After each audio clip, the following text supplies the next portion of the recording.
First ನಾಟಿ ಮಾಡಿದಾಗ uniform ಆಗಿ ನೀರು ಕೊಡಬೇಕಾಗುತ್ತೆ. ಇಲ್ಲಾಂದರೆ ರೂಟಿಂಗ್ ಆಗೋದಿಲ್ಲ, ಗಿಡ ಸಾಯುತ್ತೆ ಅಂತ ಎಲ್ಲ. ತೇವನೂ ಜಾಸ್ತಿ ಆಗುತ್ತೆ ಡ್ರಿಪ್ಪಲ್ಲಿ. ಯಾಕಂದರೆ ನೀವು ಮಲ್ಚಿಂಗ್ ಮಾಡಿರ್ತೀರ. ಯೂಶಲಿ ರೈತರು ಏನು ಮಾಡ್ತಾರೆ ಅಂತಂದರೆ ಸ್ಟ್ಯಾಂಡರ್ಡ್ ISI ಮಾರ್ಕ್ ಇರ್ತಕ್ಕಂಥ ಡ್ರಿಪ್ಪು ಬಳಸೋದು ತುಂಬ ಕಡಿಮೆ. ಏನು ಮಾಡ್ತಾರೆ, ಸೇವಂತಿಗೆಗೆ ನೀರು ಜಾಸ್ತಿ ಬೇಕು ಅಂತಂದ್ಬಿಟ್ಟು ಮುಕ್ಕಾಲಡಿ ಕಣ್ಣಿರ್ತಕ್ಕಂಥ ಡ್ರಿಪ್ ಲೈನ್ನ ಅಳವಡಿಸಿರ್ತಾರೆ. ಯಾರಿಗೂ ಅಸೆಸ್ಮೆಂಟ್ ಇರೋದಿಲ್ಲ 1 ಗಂಟೆಗೆ ನಮ್ಮ ಡ್ರಿಪ್ಪರಲ್ಲಿ ಎಷ್ಟು ನೀರು ಡಿಸ್ಚಾರ್ಜ್ ಆಗುತ್ತೆ ಅಂತ. ಏನು ಮಾಡ್ತಾರೆ, ಈಗ ಫಸ್ಟ್ ನಾಟಿ ಆಗಿದ ತಕ್ಷಣ ಒಣ ಕಾಣ್ತಾ ಇರುತ್ತೆ ನಿಮ್ಮದು ಏನು ಮಲ್ಚಿಂಗ್ ಪೇಪರ್ ಹೋಲ್ ಎಲ್ಲಿರುತ್ತೆ, ಎಲ್ಲಿ ನಾಟಿ ಮಾಡಿರ್ತೀರ ಅಲ್ಲಿ.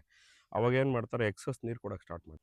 ನಮಗೆ ನ್ಯೂ ರೂಟ್ಸು ಏನು ಹೊಸ ನಾರಿಂದ ಆಚೆ ಬರ್ತಾ ಇರುತ್ತೆ, ತೇವಾಂಶ ಜಾಸ್ತಿ ಆಗೋದ್ರಿಂದ ನಮಗೆ ಬೇರು ಕೊಳೆಯೋಕ್ಕೆ ಸ್ಟಾರ್ಟ್ ಆಗುತ್ತೆ. ಮತ್ತು ತಿರುಗಿ ಮೇಲೆ ಮಲ್ಚಿಂಗ್ ಕೂಡ ಕವರ್ ಮಾಡಿರ್ತೀರ. ಸ್ವಲ್ಪ ಟೆಂಪ್ರೇಚರ್ ಜಾಸ್ತಿ ಇರುತ್ತೆ ಬೇಸಿಗೆಯಲ್ಲಿ, ಹ್ಯುಮಿಡಿಟಿ ಬಿಲ್ಡಪ್ ಆಗುತ್ತೆ.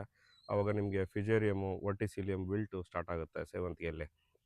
ಇದನ್ನು ಯಾವ ಥರ ಅವಾಯ್ಡ್ ಮಾಡ್ಕೋಬೋದು ಅಂತಂದರೆ, ನೀವು ನಾಟಿ ಮಾಡಿದ್ದ ಒಂದು ವಾರ ಗಿಡಕ್ಕೆ ಕಡಿಮೆ ನೀರು ಅಂದರೆ ಹೋಸಿಂಗ್ ಮಾಡೋದ್ರಿಂದ, ಶವರಲ್ಲಿ ಸ್ವಲ್ಪ ಸ್ವಲ್ಪ ನೀರು ನೀವು ಪ್ರತಿ ಗಿಡಕ್ಕೆ ಕೊಡೋದ್ರಿಂದ ಬೇರು ಚೆನ್ನಾಗಾಗುತ್ತೆ. ತದನಂತರ ನೀವು ಡ್ರಿಪ್ಪಲ್ಲಿ ನೀವು ಎಷ್ಟು ಬೇಕೋ ಗಿಡಕ್ಕೆ ಅಷ್ಟು ನೀರು ಕೊಟ್ಟು ಗಿಡನ ಕಾಪಾಡ್ಕೋಬೋದು.